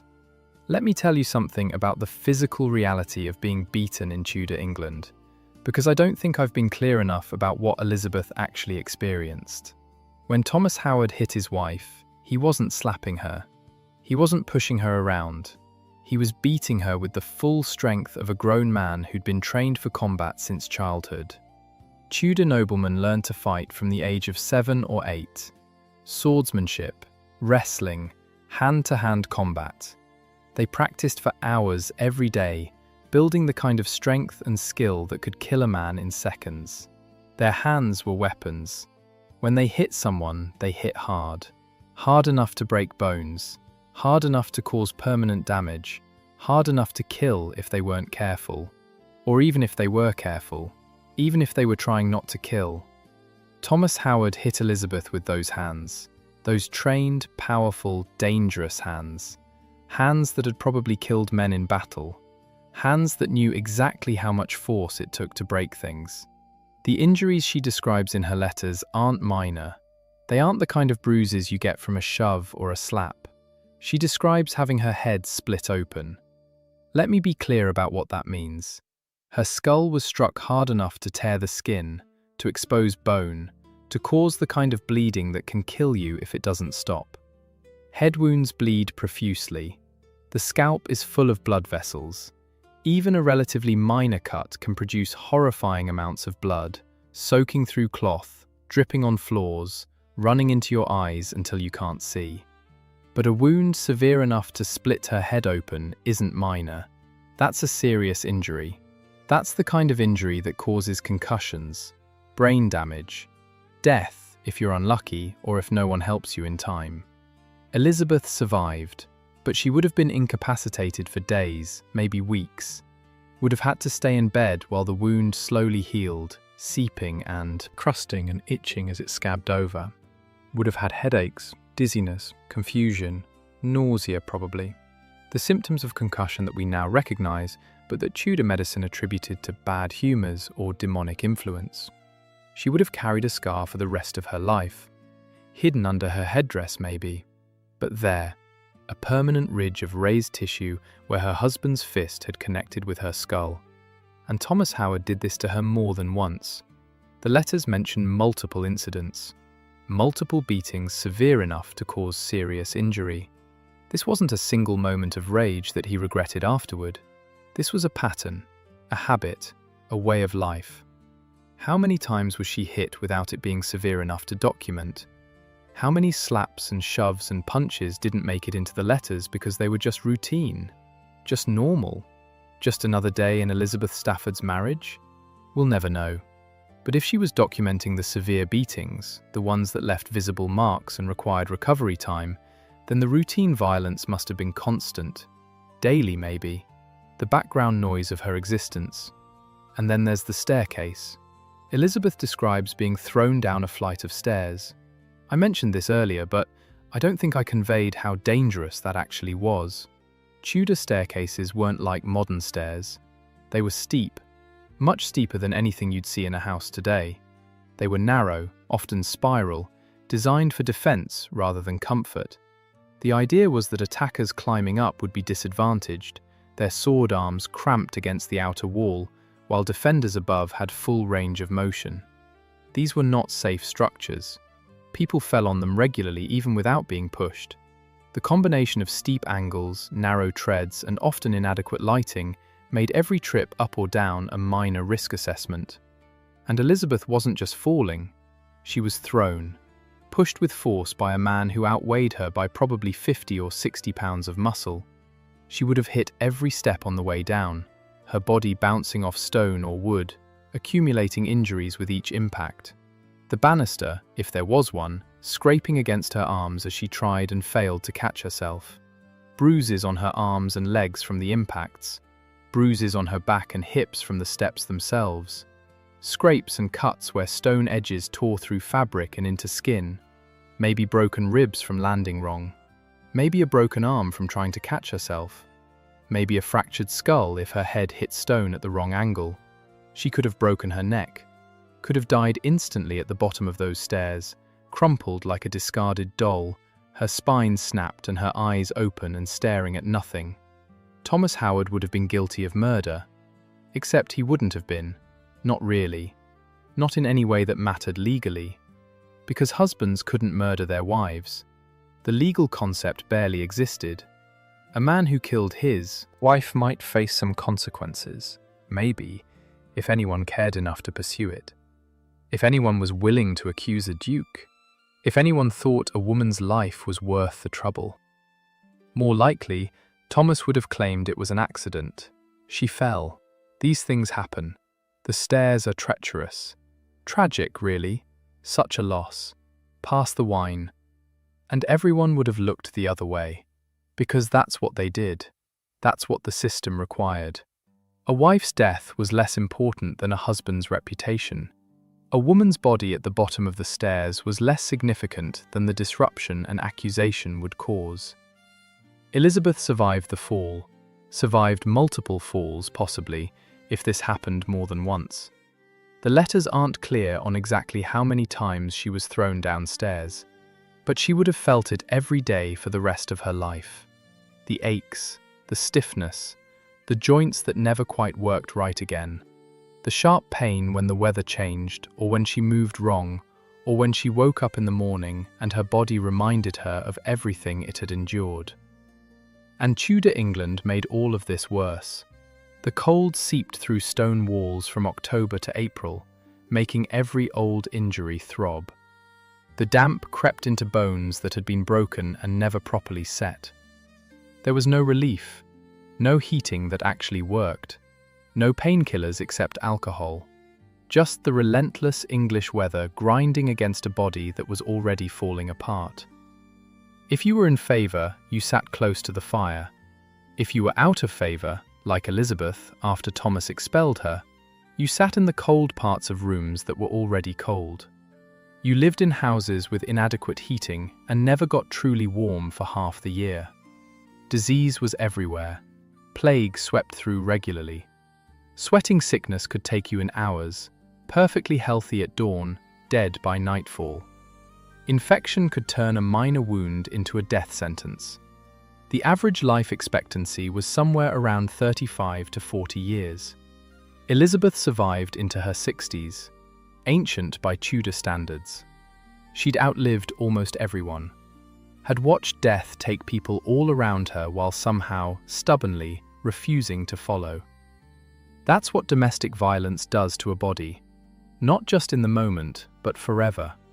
The damage accumulates, layer upon layer of injury, healing badly because there's no time to heal properly, because you can't rest, because you have to keep functioning no matter how much it hurts. The injuries leave permanent marks on bones and muscles and the mind. Elizabeth Stafford carried the map of her abuse in her body for 60 years. Every scar, every ache, every flinch when someone moved too quickly toward her, every nightmare that jolted her awake in the darkness.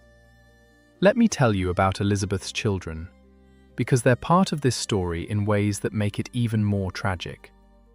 Elizabeth had at least 4 children with Thomas Howard, who survived infancy.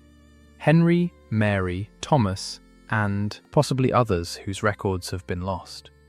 Each of them shaped by the violence in their household. Each of them caught between parents who despised each other. We've already talked about Henry Howard, Earl of Surrey, the brilliant poet who inherited his grandfather's fatal arrogance and lost his head on Tower Hill.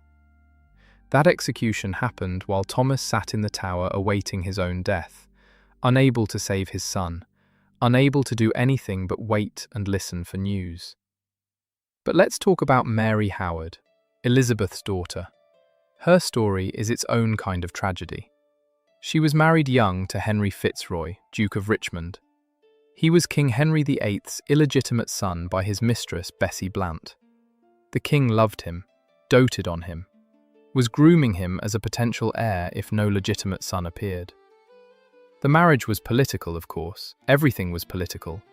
The Howards wanted their daughter married to a potential king. Henry VIII wanted his beloved bastard son connected to a powerful family. Mary was maybe 13 or 14 when she was married. Fitzroy was about the same age. Children, both of them, playing at adult roles in a world that didn't care about their feelings. And then Fitzroy died, 1536. The same year Anne Boleyn was executed. Fitzroy was 17 years old, probably tuberculosis, though some suspected poison. He'd been sick for a while, wasting away, his young body unable to fight whatever was consuming him from inside. The marriage had allegedly never been consummated. They were too young, maybe, or Fitzroy was too sick, or someone had decided to wait until they were older. So Mary was left a widow at 15 or 16, childless, her brief brush with potential queenship over before it really began. She never remarried, never had children, lived out her days quietly, died around 1557, about a year before her mother. Another Howard life shaped by forces beyond any individual's control. Another woman caught in the machinery of Tudor politics. Another daughter who inherited her mother's suffering without inheriting her mother's fight. Thomas Howard the Younger, Elizabeth's second son, fared better in some ways. He survived. That was the main thing. In a family where survival was the exception rather than the rule, he survived. He spent time in the Tower himself, was accused of treason at various points, but he always managed to escape execution, managed to claw his way back, just like his father before him. Eventually, after Mary I restored the Howard fortunes, he became Duke of Norfolk himself, continued the family line, had children and grandchildren. He died in 1572, an old man by Tudor standards. One of the few Howards of his generation to die in bed rather than on the scaffold. Did he know what his father had done to his mother? Did he care? Did he ever try to help Elizabeth during her decades of suffering? The records don't say, but the records also don't show any evidence that he lifted a finger to assist her. He was a Howard. His loyalty was to his father. His mother was just a casualty of his family's ambitions. Elizabeth was separated from all of her children for most of their lives. Thomas Howard made sure of that. He used them as leverage, threatened to cut her off from them completely if she didn't comply with his demands, made it clear that any resistance would cost her the only things she still cared about. Imagine that. Imagine being a mother and knowing that your children are somewhere nearby, maybe in the same building, but you can't see them, can't hold them, can't talk to them, because your husband has decided that your access to your own children is a privilege he can grant or revoke at will. Imagine watching them grow up from a distance, getting occasional reports about their progress, knowing that they're being raised to think of you as the villain, the difficult wife, the problem that their father had to manage. Imagine wondering if they even remember you, if they've been told lies about you, if they've been taught to hate you. That's what Elizabeth lived with, for years, for decades. The slow, grinding torture of being erased from her own children's lives. And she kept fighting anyway, kept writing letters, kept demanding her rights as their mother. Because what else could she do? Give up? Accept that Thomas had won? Let her children forget she ever existed? Never. That wasn't who she was. Now let me tell you about the household. the practical, daily reality of living in Elizabeth Stafford's situation. Tudor great houses were not private places. Privacy, as we understand it, basically didn't exist. Servants were everywhere. In your bedroom, in your dining hall, standing behind your chair while you ate, sleeping on pallets outside your door, watching everything you did. Elizabeth lived surrounded by people who worked for her husband, who were loyal to Thomas Howard, who reported to him about everything she did and said. She couldn't trust anyone. Every servant could be a spy. Every conversation could be reported. Every letter she wrote might be opened and read before it ever left the house. And she knew it, had to know it, had to write her letters in secret, hide them, find ways to smuggle them out without Thomas knowing. Think about the paranoia that must have created, the constant vigilance, never being able to relax, never being able to trust, always wondering who was watching, who was reporting, who would betray her. This is what abuse does to your mind. It makes you suspicious of everyone, makes you feel like the walls have ears and the shadows have eyes, makes you live in a state of permanent, exhausting alert. Elizabeth lived like that for 30 years. Let me talk about the money, because that's crucial to understanding Elizabeth's situation after Thomas expelled her. As Duchess of Norfolk, Elizabeth was entitled to certain revenues, dower lands, properties that were supposed to support her, income that was legally hers. Thomas simply stopped paying. He diverted the funds to himself, used her money to support Bess Holland, left Elizabeth with a pittance that barely covered the basics of survival. The allowance he gave her was maybe £50 a year. In an era when a common labourer might earn £5 annually, that sounds like a fortune. But Elizabeth wasn't a common labourer. She was a duchess. She had expenses that common people didn't have. She needed servants. You couldn't be a duchess without servants. It was impossible, unthinkable. The lowest gentlewoman had servants. Elizabeth couldn't dress herself without help, couldn't prepare her own food, couldn't do any of the basic tasks of daily life that the lower classes learned from childhood. She needed appropriate clothing. Again, you couldn't be a duchess in rags. There were standards, expectations. Showing up to any social function in shabby clothes would be a humiliation worse than not showing up at all. She needed to maintain a household, pay for food, pay for fuel, pay for candles and rushes, and all the hundred small expenses that added up to keeping a household running. £50 a year wasn't enough. Not nearly enough. Elizabeth was slowly being starved of resources, watching her status drain away, unable to maintain even the basic dignity of her position. And Thomas knew exactly what he was doing. This was deliberate, calculated. He was forcing her into genteel poverty, making her dependent on his charity while denying her the charity she needed. It was another form of control, another form of torture, another way of reminding her that he owned her, that she existed only at his pleasure, that he could crush her whenever he chose. The letters to Thomas Cromwell weren't just complaints, they were negotiations. Elizabeth understood the game she was playing. She knew Cromwell didn't care about her suffering, didn't care about justice or fairness or the rights of abused wives. Cromwell cared about power, about leverage, about anything he could use to advance his own position. So she gave him leverage. She reported on Thomas Howard's activities, his conversations, his opinions about the king, his potential disloyalties. Anything that might be useful to someone keeping track of who was reliable and who wasn't. She was spying on her own husband, turning informant for the king's most dangerous minister, trading intelligence for protection. This was risky, incredibly risky.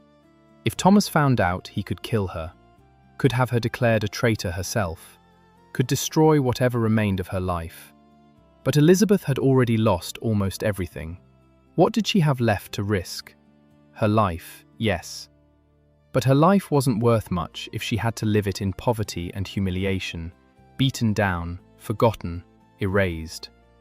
So she played the game, fed Cromwell information, made herself useful. created a situation where protecting her served Cromwell's interests. It was brilliant, actually. The same kind of ruthless calculation that Thomas Howard himself used, the same willingness to do whatever was necessary to survive. Elizabeth learned from her enemies, became like them in some ways, used their own tactics against them. And it worked. Cromwell did intervene, did secure better treatment for her, did make it clear that the king's eye was on the situation. Thomas Howard backed off. Not completely, not enough, but enough for Elizabeth to survive. In 1540, Thomas Cromwell fell. Henry VIII turned on him, as Henry eventually turned on everyone. Cromwell was arrested, condemned without trial, and executed on July 28, 1540. They botched the execution. Of course they did. The executioner was either drunk or incompetent, or both. It took multiple blows to sever Cromwell's head. He died screaming, like so many others before him. Elizabeth lost her protector. Her most powerful ally was gone. The man who had intervened on her behalf, who had given Thomas Howard reason to restrain himself, was dead. His head displayed on London Bridge as a warning to others. Did Elizabeth mourn him? Probably not. Cromwell wasn't her friend. He was a tool she'd used, just as he'd used countless others. Their relationship was entirely transactional. But his death changed things, made her more vulnerable, removed one of the few constraints on Thomas Howard's cruelty. And yet she survived anyway, kept going, kept writing letters to whoever would listen, kept refusing to disappear. Because by 1540, Elizabeth Stafford had been fighting for nearly 15 years. She'd learned that protectors come and go, that powerful men rise and fall, that the only person she could truly rely on was herself. So she relied on herself, and she kept surviving. The 1540s were hard years, hard for everyone, but especially hard for Elizabeth. Henry VIII was declining. Everyone could see it. His body was failing, overwhelmed by decades of excess. The ulcer on his leg had become an open, suppurating wound that never healed. It stank. The smell was indescribable. Rotting flesh and infection and something else, something sweet and terrible. Servants had to burn herbs constantly just to be in the same room with him. Even then the smell broke through. You could taste it in the back of your throat. The king was dying by inches, rotting alive, and his paranoia grew as his body weakened. He saw threats everywhere, conspiracies in every corner, traitors in every shadow. The executions increased. More heads, more scaffolds, more crowds gathering to watch the blood. Thomas Howard navigated these waters with his usual skill, stayed in favour, kept his head down, avoided attracting the wrong kind of attention, until his son ruined everything. We've already talked about Surrey's execution, the brilliant poet who inherited his grandfather's fatal arrogance and lost his head on Tower Hill. But there's something I haven't told you yet. Something that makes this story even worse. And here's something they don't tell you in the history books. Something that should make you sit up. Bess Holland, the laundress, the woman Thomas Howard had thrown away his marriage for, she visited him in the Tower. That's right. While Elizabeth was scraping by on her pittance, while she was writing letters and fighting for scraps, Bess Holland was allowed to visit Thomas in his comfortable Tower imprisonment. Brought him food, kept him company, probably shared his bed, even there, even in captivity. 7 years. 7 years of Elizabeth's husband being comforted by his mistress, while Elizabeth herself was still denied access to her own children, still fighting for the money she was owed, still being punished for the crime of not dying quietly. The system protected Thomas Howard, even in prison, even stripped of his titles, even theoretically disgraced. He still had more comfort, more companionship, more basic human dignity than the wife he'd beaten for 30 years. That's what Elizabeth was up against. That's the depth of the injustice. Even when Thomas lost, he didn't really lose, not the way she had lost. Until he did lose, permanently. August 1554. After Mary Tudor freed him, after he walked out of the Tower at 80 years old, he had less than a year of freedom before death claimed him. And Elizabeth was still alive, still breathing, still winning the only way she could. The years between Thomas's death in 1554 and Elizabeth's own death around 1558 were the only truly free years of her adult life. Think about that. Really think about it. 60 years of existence, 60 years of breathing and eating and waking up every morning. And only 4 of those years, the final 4, belonged entirely to her. She was a child when she was promised to Thomas Howard, a teenager when she married him, a young woman when the beatings started, a middle-aged woman when they finally separated, an old woman when he finally died. And then, at last, she was free. What does freedom feel like after 30 years of captivity? What does silence sound like when you've spent 3 decades listening for footsteps? What does it feel like to eat a meal, a full meal, as much as you want, without wondering if someone's going to snatch the plate away? We don't have letters from these years. The correspondence stops. There's no one left to petition, no injustice to document, no dangerous men to negotiate with. Just silence. Beautiful, terrifying silence. I like to imagine her first morning after she heard Thomas was dead. Waking up in whatever modest house she'd been exiled to, lying in bed for a moment, feeling the familiar aches of old injuries, the creaking joints that would never heal properly. And then remembering, he's dead. The words must have felt strange, unreal. After 30 years of fighting, 30 years of documenting, 30 years of bracing for the next blow, it was over. The monster was dead. The enemy had stopped breathing. Did she cry? Did she laugh? Did she do both at once, that strange hiccuping sound that comes when your body doesn't know which emotion to choose? Or did she just lie there, staring at the ceiling, waiting for the relief to come? Sometimes relief doesn't come right away. Sometimes the body keeps bracing for impact long after the danger has passed. Sometimes you've been surviving for so long that you've forgotten how to do anything else. I imagine her getting up, slowly, her body protesting every movement, the accumulated damage of decades making itself known. Walking to the window, looking out at whatever view she had, fields maybe, or a garden, or just a courtyard. Breathing air that no longer tasted like fear. The world looked the same. The sun rose the same way. The birds sang the same songs. But everything had changed. For the first time since she was a girl, no one could legally hurt her. No one could take her things. No one could drag her through galleries by her hair, or throw her downstairs, or give her jewels to a laundress. She was the Dowager Duchess of Norfolk now, widow to a monster, survivor of a war that no one else acknowledged had been fought. And finally, she had some money. Thomas's death released the funds he'd been withholding for years. The dower lands were hers now.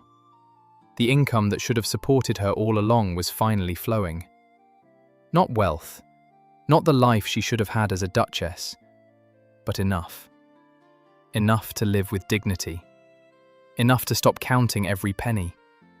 Enough to eat properly and dress appropriately and pay her servants on time.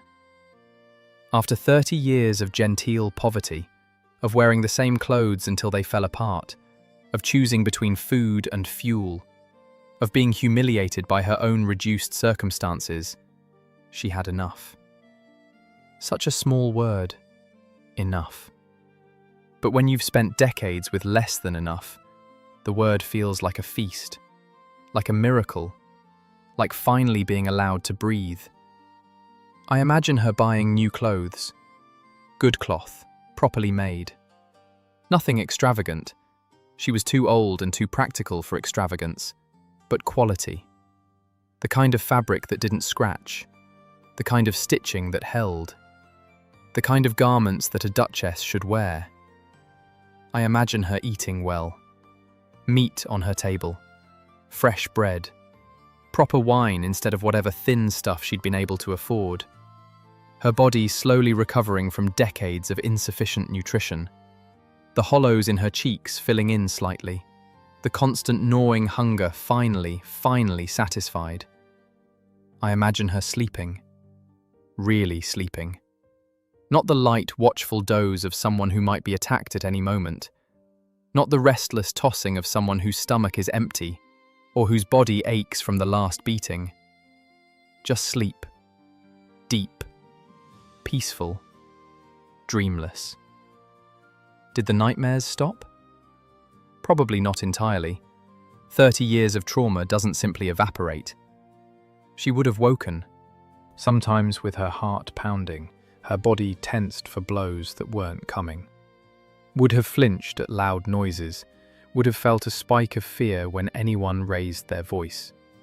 But gradually, over those 4 years, maybe the fear started to fade.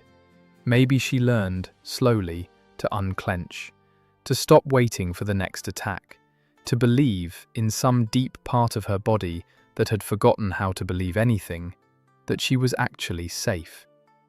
Did her children visit? We don't know. Mary Howard was widowed, living her own complicated life. Thomas Howard the Younger had his own concerns, his own ambitions, his own survival to manage in the treacherous world of Tudor politics. And Henry Howard, Earl of Surrey, was dead, executed, lost to her forever. Elizabeth had outlived her abuser, but she'd also outlived her son. The victory was tainted by that loss. The freedom came with a price. Still, she was alive. She was free. She had 4 years. 4 years of waking up without fear. 4 years of eating when she was hungry. 4 years of wearing clothes that were her own, in a house that was her own, living a life that was finally her own. And then, around 1558, she died. The exact date is lost, the exact circumstances unknown. She faded out of the historical record the way most women did, quietly, unremarkably, noticed only by those who knew her. But her letters survived. Elizabeth Stafford didn't know she was writing herself into history. She thought she was writing to survive, writing to document, writing because it was the only weapon she had. But 500 years later, we're still reading those letters, still talking about her, still telling her story to strangers on the internet who never heard her name before tonight. That's the victory. That's the real victory, beyond outliving Thomas, beyond the 4 years of peace, beyond everything. She made sure her truth survived, made sure that when people talked about Thomas Howard, 3rd Duke of Norfolk, they would also talk about what he did to his wife. Made sure that his crimes wouldn't be buried with him. Made sure that someone, someday, would know. And we do know. That's why we're here. So what's the lesson here? What do we learn from Elizabeth Stafford? We learn that survival is possible. Even when the system is stacked against you, even when you have no legal rights, no power, no protection. Even when the person hurting you is one of the most powerful people in the country. Survival is possible. Elizabeth proved it. We learn that documentation matters. Write it down. Whatever you're experiencing, write it down. Create a record. Make sure your truth survives even if you don't. Elizabeth's letters are the only reason we know her story. Without them, she'd be a footnote, a name on a family tree, the wife of someone important who suffered something unspecified and was eventually forgotten. Instead, she's a witness. Her testimony stands across 5 centuries. Thomas Howard's reputation is forever stained by what she wrote. Think about that for a moment. Think about the power of documentation. Thomas Howard built castles that still stand today. He commanded armies that shaped the fate of nations. He sent queens to the scaffold. He was one of the most powerful men who ever lived in England. And yet, When historians write about him now, they have to mention his wife, have to mention what he did to her, have to include her testimony in any complete account of his life. Elizabeth didn't have armies, didn't have political power, didn't have anything except paper and ink and her own stubborn refusal to be silent. And she won. Her voice is still being heard, her accusations are still being read, her truth is still being told, 500 years after she wrote it down in whatever corner of whatever drafty manor she'd been exiled to. That's power, real power. The power to shape how you're remembered. The power to outlast the people who try to destroy you. The power to speak across centuries and demand that the world listen. Elizabeth Stafford understood that power, wielded it, made it her weapon when she had no other weapons left. That's her legacy. That's what she taught us, that words can outlast fists, that truth can outlast power, that a woman with paper and ink can defeat a man with armies and castles. You just have to write it down. You just have to refuse to be silent. You just have to make sure your story survives. We learn that refusing to be silent has consequences. Not always good consequences, not always the consequences we want, but consequences. Elizabeth's letters didn't free her from Thomas Howard, didn't get her children back, didn't restore her income or her dignity or her life. They just made enough noise that the people in power had to pay attention. Sometimes that's all you can do. Make enough noise that they can't ignore you. Make yourself visible. Refuse to be erased. It's not enough, it's never enough, but it's something. 500 years. That's how long Elizabeth Stafford's voice has endured.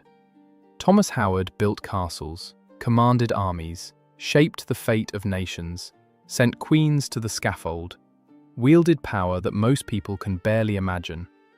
And what survives most vividly about him is his wife's testimony against him. Her accusations, her documentation, her letters detailing what he did. That's his legacy now, not the power, not the castles, the abuse. Elizabeth won, not the way she wanted, not the way she deserved, but she won. And her victory lights the way for everyone who comes after. Everyone fighting impossible battles with inadequate weapons. Everyone surviving day by day in situations designed to destroy them. Write it down, make noise, refuse to disappear. Elizabeth Stafford showed us how. And here's the thing that haunts me most about Elizabeth Stafford's story. The thing I keep thinking about as I research these forgotten lives. She shouldn't have had to fight this hard. In a just world, in a fair world, in any world that made sense, a woman shouldn't have to document her own beatings just to survive. Shouldn't have to trade intelligence for protection. Shouldn't have to watch her jewels on another woman's neck and know there's nothing she can do about it. She shouldn't have had to write hundreds of letters just to receive what was legally hers. Shouldn't have had to beg Thomas Cromwell for intervention. Shouldn't have had to make herself useful to dangerous men just to avoid being destroyed by her own husband. But that was the world she lived in. That was the system. That was what Tudor England offered women. Submission or destruction, with nothing in between. Elizabeth refused to accept those options, refused to submit, refused to be destroyed, found a third way, a narrow path between the two, and walked it for 30 years. That took courage. Incredible, exhausting, daily courage. The kind of courage that doesn't look heroic, because it's just survival. Just getting up every morning and doing what needs to be done. Just writing another letter. Just refusing to give up. We don't build statues to that kind of courage. We don't write epic poems about women who documented their abuse and waited for their abusers to die. It's not glamorous. It's not dramatic. It's just endurance. But it matters. It mattered then, and it matters now. Because Elizabeth Stafford proved that survival is possible, that documentation works, that refusing to be silent has power, even when it doesn't feel like power, even when nothing seems to change. She proved that you can outlast your enemies, can outlive their cruelty, can make sure that when the story is told, your voice is heard alongside theirs. And she proved that some victories are measured not in battles won, but in years survived. Not in enemies defeated, but in the simple, stubborn refusal to disappear. That's her legacy. That's what she left us. The knowledge that survival is possible. The proof that documentation matters. The example of a woman who fought back with the only weapon she had and won. Alright, that's the story. All of it, as much as I can tell you tonight. Thanks for staying with me. For listening to a woman who's been forgotten by most of history. For caring about someone who lived and suffered and fought 500 years before any of us were born. Here's what I want you to do. Not subscribe, not like, not any of that. I want you to think about Elizabeth Stafford tomorrow, when you wake up, when you're going about your day. I want you to remember that 500 years ago, a woman was beaten and starved and humiliated, and she wrote it all down. She made sure we would know. She refused to let her story disappear. And if that makes you think about someone you know, someone fighting their own battle, someone who feels invisible, someone who's been told to be quiet, reach out to them. Tell them their story matters. Tell them you see them. That's worth more than any engagement metric. But also, yeah, if you want more stories like this, subscribe. I've got hundreds of them. Thousands, probably. People who refuse to disappear. People who fought back with nothing but words. People whose voices echo across centuries because they were too stubborn to be silenced. We're going to tell every single one of those stories, one by one, until someone makes us stop. Drop a comment. Tell me what hit you hardest. Tell me where you're listening from.